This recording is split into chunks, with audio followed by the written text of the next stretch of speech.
Hello again, everyone. Thanks so much for joining us for Saturday's edition of Alaska Weather. I'm meteorologist Dave Percy.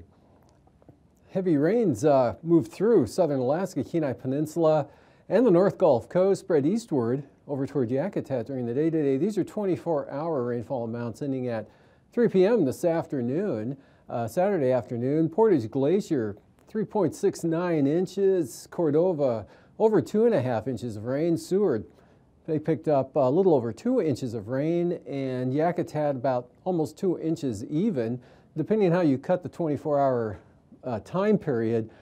Earlier this morning, 24-hour amounts were over 4 inches at Portage, and let's see, Kenai had about 2 inches of rain in that stretch of the 24-hour period, and by honorable mention, Willow picked up about 1.6 inches of rain during the last 24 hours, and that was ending at 3 p.m. this afternoon. Well, moving on to the hazardous weather graphic, we've got advisories out in the yellow shaded areas here up over the central and northeast interior. This stretch of the area here, that's a winter weather advisory, which is out for tonight, and that's for up to 4 inches of snow expected to fall, and that's will occur east of the Dalton Highway later tonight as the moisture shifts on up to the north and the colder air comes in behind. So rainfall, like occurring rain now at Bettles, and actually wind advisories out for the Koyukuk Valley into the upper Yukon Valley, really from about the White Mountains northward there, out of the Fairbanks area, but looking for winds there tonight as well, 25 gusting 45 miles per hour, and then that'll be tapering off tomorrow morning. Both the snow, definitely the snow will really be shutting off tomorrow morning, as well as the winds. Rainfall over Fairbanks expected, or has fallen today and in this evening, expected to make roads pretty slippery as the colder air comes in. Look for temperatures to drop below freezing, so that could produce some black ice possibly late tonight, early tomorrow morning. So moving on, satellite imagery showing the south to north flow here, carrying a lot of moisture northward, and what was a pretty good wind producer yesterday became a great rain producer last night and into the afternoon here. Kind of a wave slipping on up right through here brought nearly an inch of rain to Anchorage today in the Anchorage area, and that's since ending and moving northward and slowly shifting eastward. See some breaks showing up here behind the front, definitely drier, rainfall shutting off as it shifts in over toward Yakutat and into the northern panhandle, and generally cloudy now all the way down to Dixon Entrance. Pretty gusty winds, storm force winds in the Gulf of Alaska, eastern Gulf of Alaska today, and Prince William Sound, gale force winds with gusts as high as 55 miles per hour earlier today. That's starting to diminish now with the front pushing eastward, but winds pretty gusty, 45 to 50 miles an hour, both at Chilkoot Pass and Skagway this afternoon over the northern panhandle. And then conditions more showery, precipitation lighter, and a little bit cooler, especially aloft here, back out toward the west coast. And rolling this, again, you can see that little wave working northward, really starting to weaken now that's come inland, and will be a pretty weak low here this evening and then dissipate toward tomorrow as high pressure builds in. All this area down here, high pressure, so as this moves out, that'll build right in, not all that strong, but will make for a nice day between this storm that moves out and the next one that's already brought gale force winds to the central Aleutians, gusts 50 miles an hour, 8 at Kanatka, about 3/4 of an inch of rain as recorded at Atka there. That mean low center cutting by to the south, so that kept the winds from being as strong as they would have been had that low center pulled north of the Aleutians and gave it a little more forcing. So just gale force winds with this system that moving into the eastern Aleutians now. Isolated showers, low pressure here weakening off the southwest coast. A few showers into the Pribilof seem to have ended now with some showers northward there to St. Lawrence Island. periods of light rain in across the southwest interior, and then this area moisture spreading northward. Not really into the Fairbanks area yet, or the central and upper Tanana Valley due to the downsloping off the Alaska Range. But as this low center gets up into there and then to the north a little bit, should get some rain in over much of that area. It'll continue to spread north and out, change to snow with the 4 inches expected in those advisory levels. Otherwise, today just a few isolated flurries along the Arctic coast there with mostly cloudy skies. And for tonight, this system looks like good gale force winds with rain, moderate to possibly heavy at times from the eastern Aleutians spreading into the western Alaska Peninsula. And wind and rain increases there across the Pribilof Islands. This old system here keeps it kind of damp across St. Lawrence Island into Norton Sound. You can see the Yukon Delta drying out, just isolated showers now, Bristol Bay to Kodiak Island. High pressure building in southern Alaska, about 1,013 millibars, so not all that strong. But as this system pulls off to the east, the heavier rain, kind of the band narrows a little bit. But look for probably gale force winds into this, at least this evening, and possibly after midnight. Pretty gusty here along the southeast coast.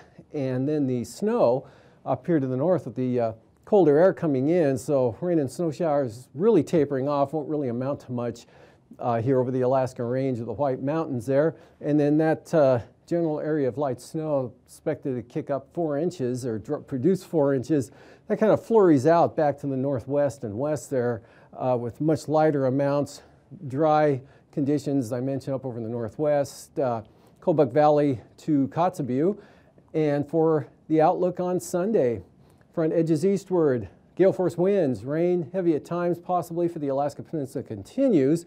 And also some moisture slips on up into Kodiak Island, so rain and fog at times, especially in the afternoon there for Kodiak, but it doesn't look like it'll be too heavy. And the winds definitely won't be much all that strong as this trough lifts northward around that persistent high, holding there over British Columbia and just south of the Queen Charlotte, and a location that's trying to keep the moisture out of the southern panhandle, but kind of the remnants of the front moving through tonight. That whole system weakens considerably. Actually, just a real weak trough right up through here's about all that's left. And then the area of snow as the bulk of the moisture lifts northward. That'll be roughly from the Brooks Range out to the eastern Arctic coast for tomorrow afternoon. So you can see the winds really drop off and the snow and precipitation as well. Isolated showers southern Alaska here with partial clearing possible. Cook Inlet, especially in Matanuska-Sitna Valley into the Copper River Basin, maybe Prince William Sound. And gusty winds shifting northward here. Winds a little bit on the increase, but nothing too strong up along Nunivak Island. And still a risk of some moisture, possibly in the form of rain or snow, but pretty light there for St. Lawrence Island to the southern Seward Peninsula. Outlook for Monday. Front pushes inland. South to southeast wind flow. Again, another round of mild, wet weather and windy with moderate rain returning to the North Gulf Coast. Again, possibly briefly heavy at times. And that tries to push into the panhandle, but really not too bad of a day there. High pressure still controlling the southern coast. It actually rebuilds here just east of the area there, east of Dixon Entrance, about 1,028 millibars. So that's going to definitely keep and direct that moisture northward, at least initially.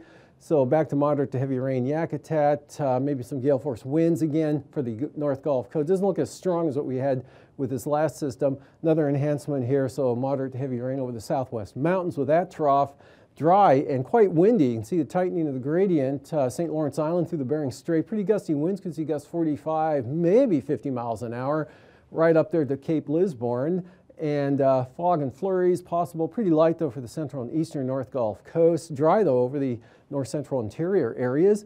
And gusty northwest winds and quite windy with showers over the central western Aleutians.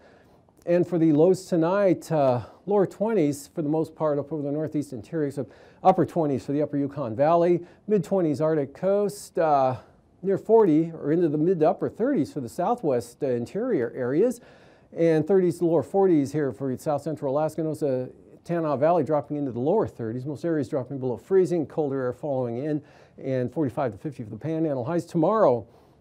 Mid to upper 20s, Brooks Range on out to the Arctic coast, mid 40s for the central Tanana Valley. A little cooler back to the west, Tanana's forecast high 38, mid 50s here for Bristol Bay, lower to mid 50s for the Panhandle. Overnight lows the following morning, kind of chilling off down to around 20 here over the eastern interior with 20s Copper River Basin, 15 for the Brooks Range, And the afternoon high is looking like this, 20s in the north to lower 50s in the south over the Panhandle. And now, aviation weather around Alaska. On to flying weather, lots of IFR, central interior all the way up across the North Slope Brooks Range and eastern central Arctic coast. Marginal VFR, checked CC through the Strait, St. Lawrence Island, all of the Bering Sea and the Aleutians. VFR showing up off the coast here in Bristol Bay and then over the Yukon and Kuskokwim Delta inland areas there for VFR. Marginal and IFR here across southern Alaska, and with that frontal boundary socked in IFR from about Yakutat in across the northern southeast coast, but off to the southeast, VFR. And then for the afternoon, this IFR zone shifts down to the south a little bit. Marginal VFR now all the way to Dixon Entrance. VFR showing up North Gulf Coast, Prince William Sound, Copper River Basin, into the 40-mile country and much of the Alaska Range. Marginal trying to hang on here, possibly into the afternoon, into the late afternoon here along the Alaska Range, but conditions improving all across southern Alaska. Marginal still for Kodiak. Narrow band IFR looks like right up along the Brooks Range or just to the north. That moisture actually pulling northward. Marginal for the Arctic coast, Bering Sea and the Aleutians. And for Monday morning, back with the IFR here for the North Slope Brooks Range down in the upper Yukon Valley. A narrow band back to the west there across the southern Kobuk Valley to about Selawik, maybe Kotzebue, northern Seward Peninsula. Swath of VFR through this area, and then marginal, southern Alaska, Cook Inlet, and IFR coming up across Kodiak Island, North Gulf Coast, there, Kenai Peninsula, and actually coming inland across Cordova into the Coast Range, IFR across the entire southeast coast. And for the afternoon, Zona IFR here drifting slowly eastward along and north of the Fox Islands, but south of the Pribilofs, otherwise marginal VFR from the southwest coast, all the way across the Bering and the Aleutians. Some VFR here over the western central interior areas, but not completely VFR. Still have some areas of marginal stuff over the mountainous terrain here. And then from the Brooks Range on out, marginal VFR with areas of IFR, IFR North Gulf Coast, much of the Gulf of Alaska, and in across the extreme northern Panhandle, otherwise marginal VFR, possibly becoming VFR for Stewart and Hyder. Passes Anatuvik and Adigan both. IFR becoming marginal, improving throughout the day. And Adigan, as I mentioned, same forecast. Lake Clark and Merrill improving lowest conditions during the morning hours. IFR trending toward VFR into the latter part of the afternoon. Whether it makes it or not, kind of iffy, but it could. Rainy, same trend. IFR to VFR. Windy improving. Probably will go up VFR there possibly right after noon into the early afternoon. And Isabel, marginal VFR becoming VFR even probably by late morning, and same thing for Mentasta becoming VFR sooner, probably in the morning hours. Tanita, IFR becoming VFR, definitely probably by afternoon. Portage, marginal becoming VFR, probably by late morning, and Chilcoot and White, IFR, morning, noon, and night. For the freezing levels, at the surface, colder air, you can see the front pushing eastward here by tomorrow morning, and still got 8 to 10,000 feet over the Panhandle there, that south-southwest flow, but the whole pattern is shifting eastward, so cooler air coming. You can see 2,000 feet now down into, well, just about the Chugach Range there, across the Susitna, Matanuska Valley, Copper River Basin, and then 2 to 4,000 feet here to the west, and about 4,000 for Kodiak. Icing heaviest will be here across the Panhandle, that thermal boundary there, coming in with the areas of probably considerable moderate rime icing, could be even possible extreme, but go with the considerable moderate. Above about 2,000 feet, eastern Arctic coast of the isolated variety, and still some moderate rime icing here across the Alaska Peninsula. Lighter stuff up along and off the southwest coast of St. Lawrence Island, and a little bit for the eastern Aleutians. Taking a look at jet stream, shifting off to the east for tomorrow instead of coming south to north, that brought the heavy rain in today. It's shifting off to the east a little bit here, splitting in this one. Other development down here is going to be kind of in between tomorrow, and strong west-northwest jet there out over the Aleutians. 9,000 feet, southeast 25 to 40 knots. Northerlies 40 to 45 over the Aleutians, lighter over the interior. 3,000 feet, 20 to 30 into the Panhandle. Light up over the interior here, 40 to 50 over the Bristol Bay area. And along with that, occasional moderate chop, Kodiak, Alaska Peninsula, southwest coast, northern Panhandle, and the central Aleutians.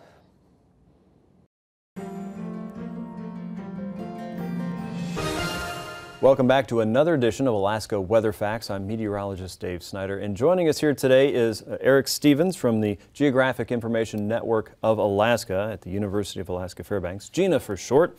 And Eric, you frequently come on the show to tell us about these really cool things that we're doing with satellites over Alaska and how we can use these really awesome tools.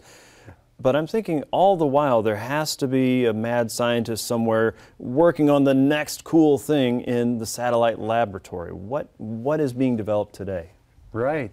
Well, you know, when I was a kid growing up in the boonies in North Dakota there, on Sunday after church, the old people, like my parents and their parents, would gather and have coffee and talk. And I kind of eavesdropped on them a little bit.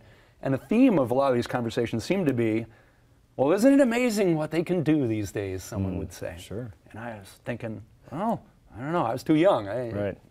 Well, now I'm old enough in the weather satellite business. You can remember when. The new generation of weather satellites, I'm starting to say, isn't it amazing what they can do these days? Because it's always improving. Yes. Maybe an analogy here is like television. Television started in black and white, then it went to color. Analog signal transitioned to digital here a number of years ago. Standard definition becomes high definition. Right. Well, weather satellites are changing too. First weather satellites went up around 1960, not that long ago. No. It's comparatively young science.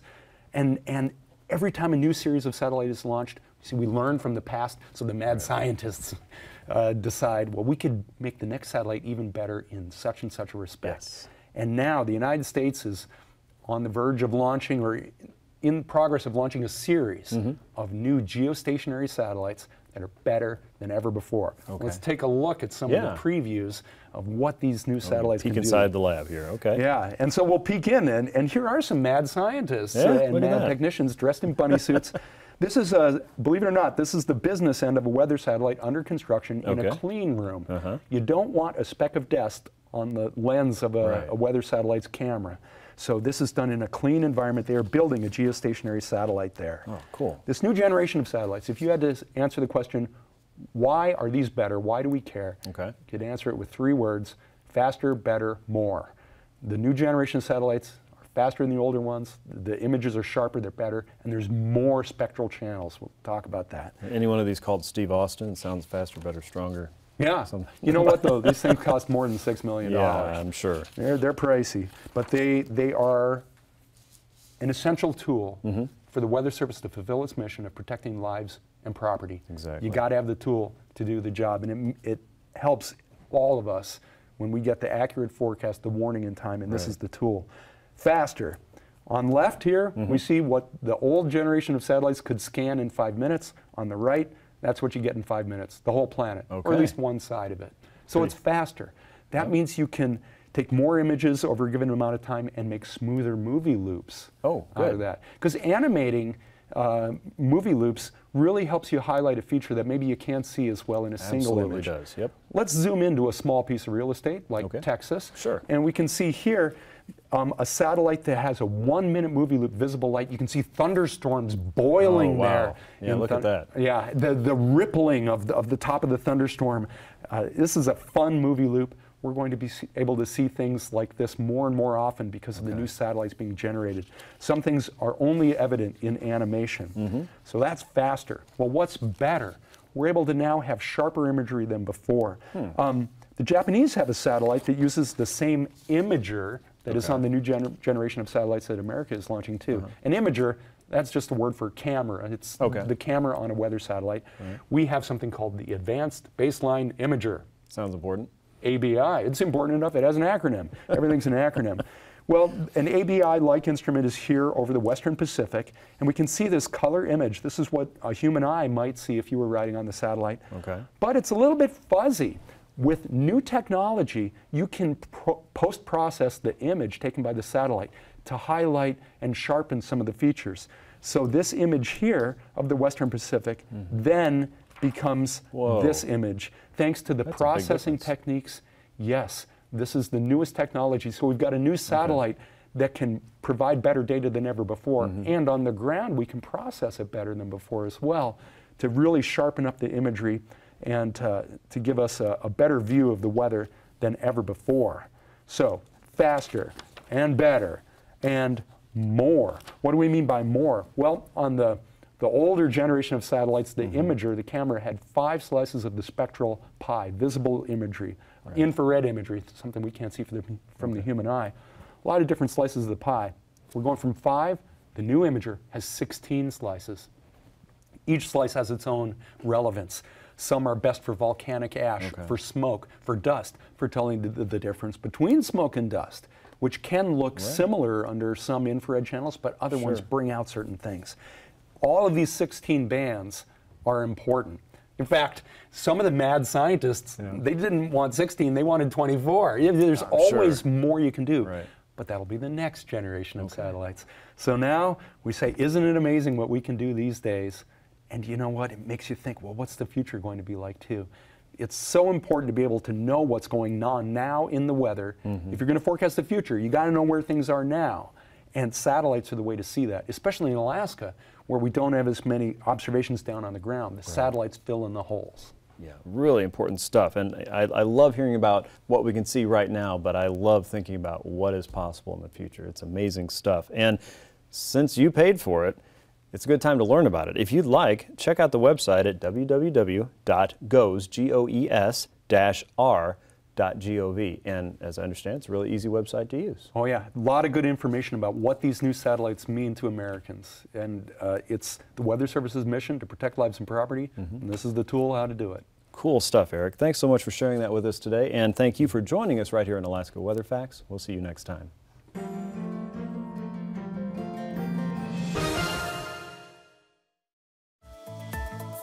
And now, marine weather around Alaska. Welcome back. Today's sea ice analysis here on Saturday afternoon. You can see kind of a regrowth of this area of ice that nearly vanished about a week ago, making a comeback here and now starting to link up with the northern ice pack, and very slow growth occurring along the eastern stretch of the Beaufort Sea, and this area continuing to slowly expand westward. On to the coastal water forecast. Small craft advisories, 25-knot winds from the south over the southern panhandle, both along the coast and the southern inside waters.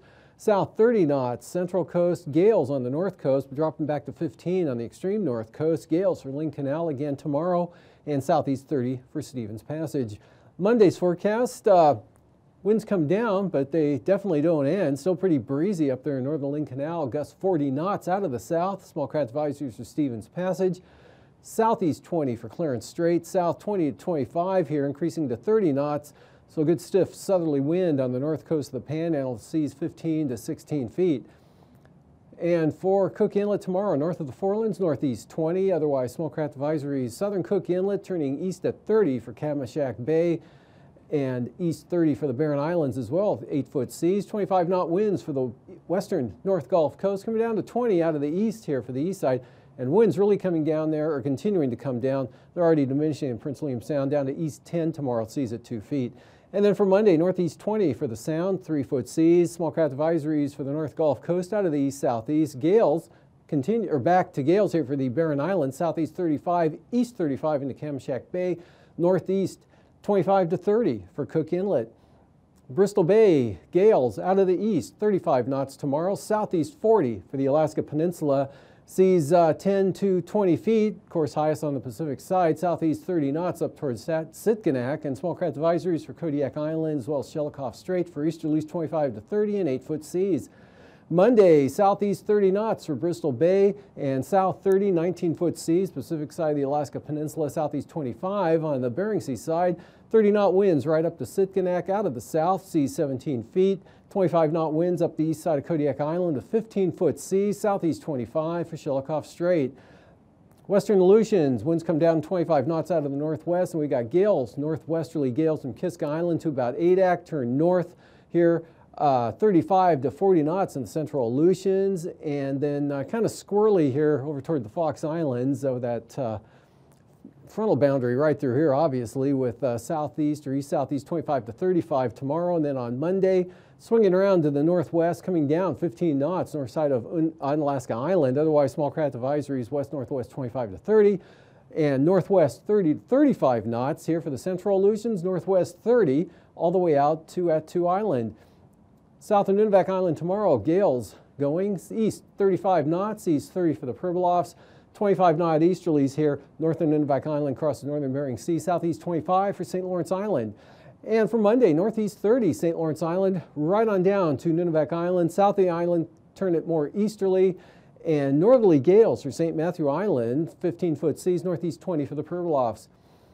Eastern Beaufort Sea coast, northeast 15 to 20, strongest here on the east end, northeast 15 central coast, turn east 20 here on the west side, Cape Thompson to Cape Beaufort, northeast 20, and Chukchi Sea, east 15.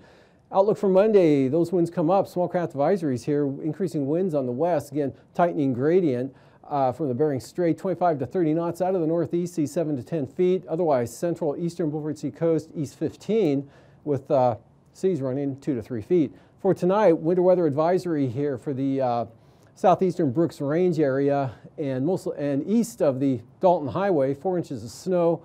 And then wind advisories tonight for the Koyukuk and upper Yukon Valley down to about the White Mountains, gusts 45 miles an hour, diminishing late tonight into tomorrow. High pressure building in over southern Alaska. Heavy rain shifting with this front into the northern panhandle. Really having a hard time getting down to the south. Next system spreading gale force winds and rain eastward. Slowly tomorrow advancing in, trying to get into the southwest coast. Southeast flow brings rain into Kodiak.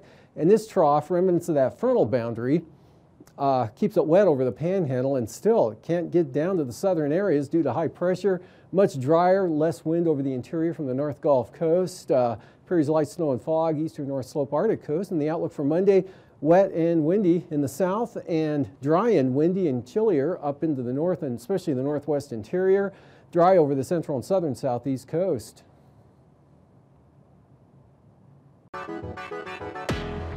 These forecasts are for planning purposes only.